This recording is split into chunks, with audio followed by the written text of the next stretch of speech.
Hello and welcome to the last part of our Chapter 13 lecture.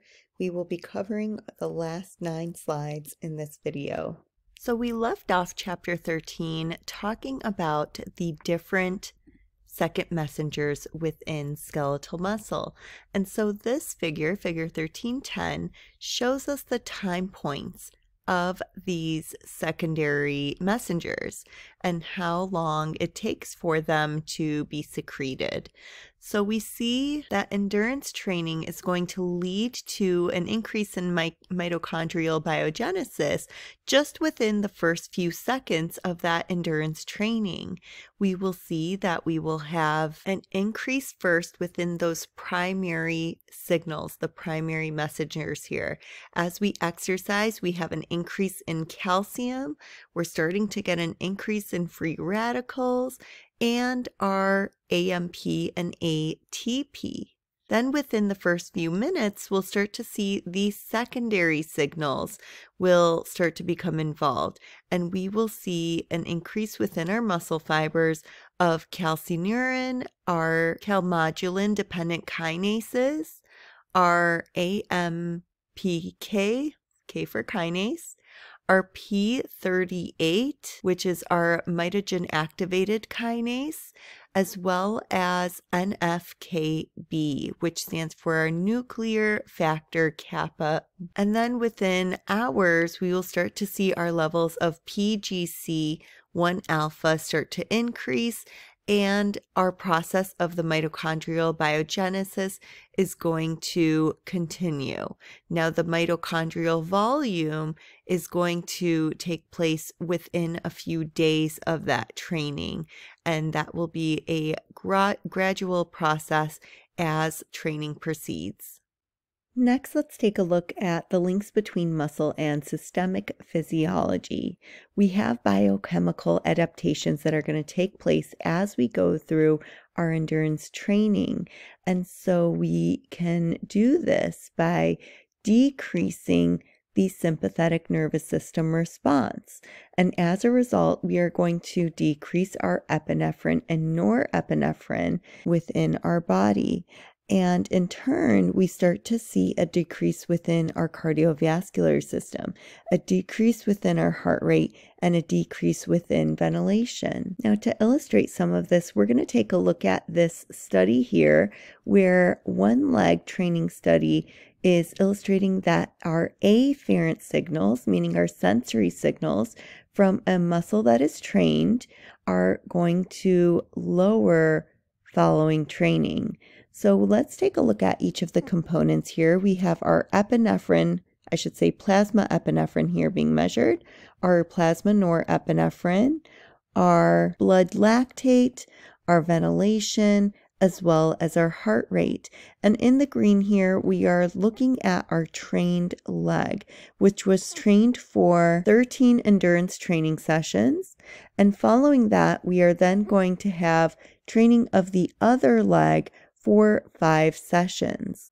So note how we are having those physiological adaptations in which we are lowering our norepinephrine, our epinephrine as training continues, our ventilation and heart rate has also decreased, and our lactate levels. But then that is not translating to the other muscle, to the other leg, because once we start training that on, let's say, day 15 here, we can start to see that we are starting at the same level as the other leg before we had trained it.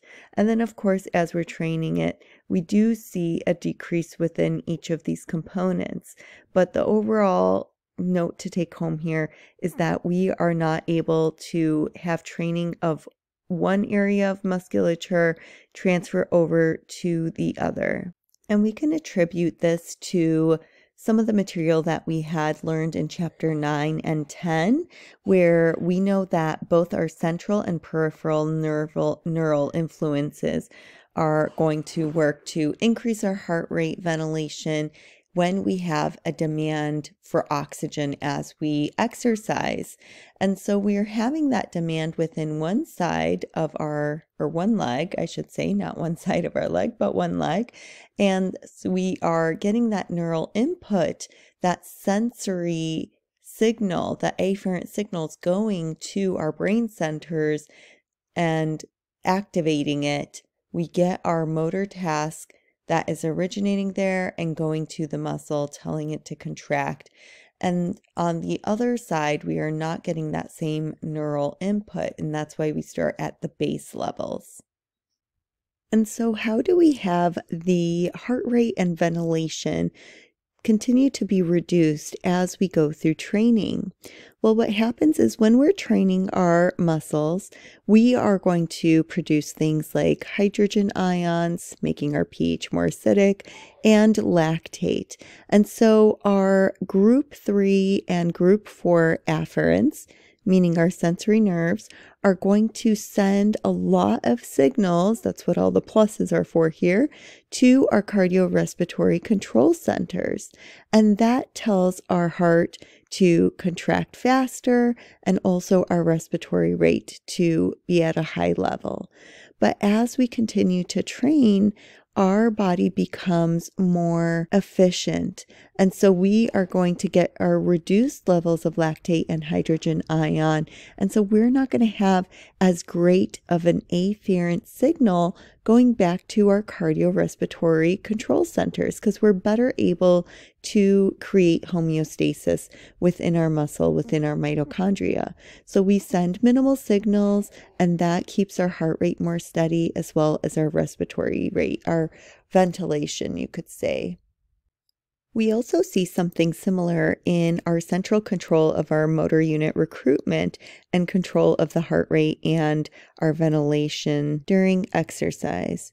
So when we are untrained and we are doing something like a stress test, we know that we have our motor cortices that are going to give us a motor output, a neural signal coming from our higher brain centers to feed forward into our cardiorespiratory control centers, telling us that we need the heart rate to increase and our ventilation to increase. And we will need more motor units to be recruited in order to create a great tension in order to perform the work task as we go through this stress test.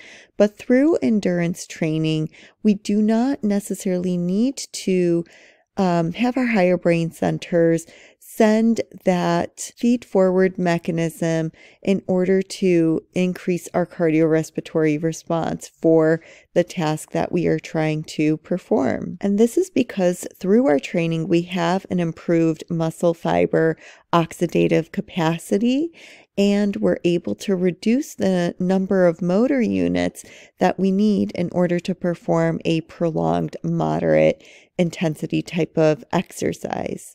And so this central drive is going to be reduced because we simply don't need to do that in order to perform the same amount of work. So this will help to steady our heart rate and our ventilation as we perform that work. Now, what happens when we detrain? What happens to that VO2 max? Well, we see a rapid decrease in our VO2 max, which is going to be the green over here, the light green, where you could see it sharply drops. And it says that it drops approximately 8% within 12 days and 20% within 84 days. And this is because both maximal cardiac output and oxygen extraction decline over time with this detraining process. Our initial decrease, if you look at the first 12 days that we see at this point here, we can see that VO2 max is dropping just like our stroke volume max. And this, we believe, is due to the rapid loss of plasma volume, our blood volume. If you remember a stroke volume, it's the amount of blood that is ejected out of the heart per minute. And so if we have less volume in there, then that decreases. And so the VO2 max is dropping right along steadily with that. While we have our heart rate, which is this teal line, steadying or increasing, and our AVO2 diff max is first increasing and then decreasing. If you remember, this is going to be the measure of how much oxygen is removed from our arterial blood and is used by our tissues. When we train, it induces an increase in this AVO2 diff. So, but eventually, like we said, that is going to start to decrease. And this starts to take place because we see a reduction in the mitochondria. And this in turn is going to reduce the oxidative capacity of the muscle.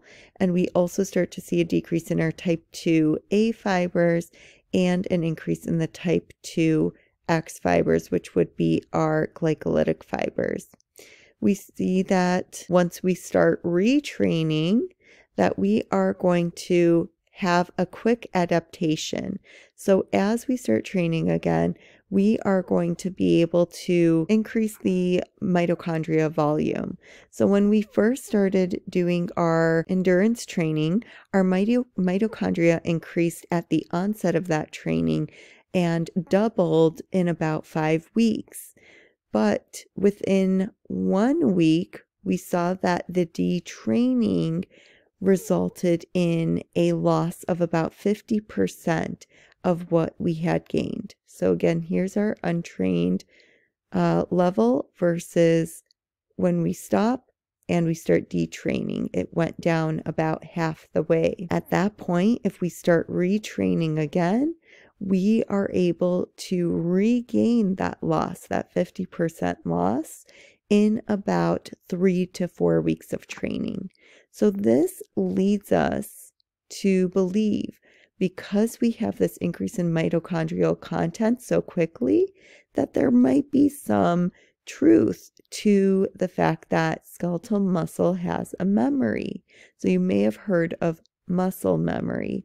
And this is just a form of cellular memory within the muscle fibers. And we're going to talk more about that within chapter 14. Next, let's touch upon the muscle adaptations to anaerobic training. This anaerobic training type of exercise is going to be a short duration and can range from very heavy to severe intensity type of exercise bouts. And we don't really have a standard definition for anaerobic exercise, but we have 2 general types of this high intense exercise. So first we have our sprint interval training, or SIT or SIT, and that is going to be when we have severe exercise that is going to last around 10 to 30 seconds.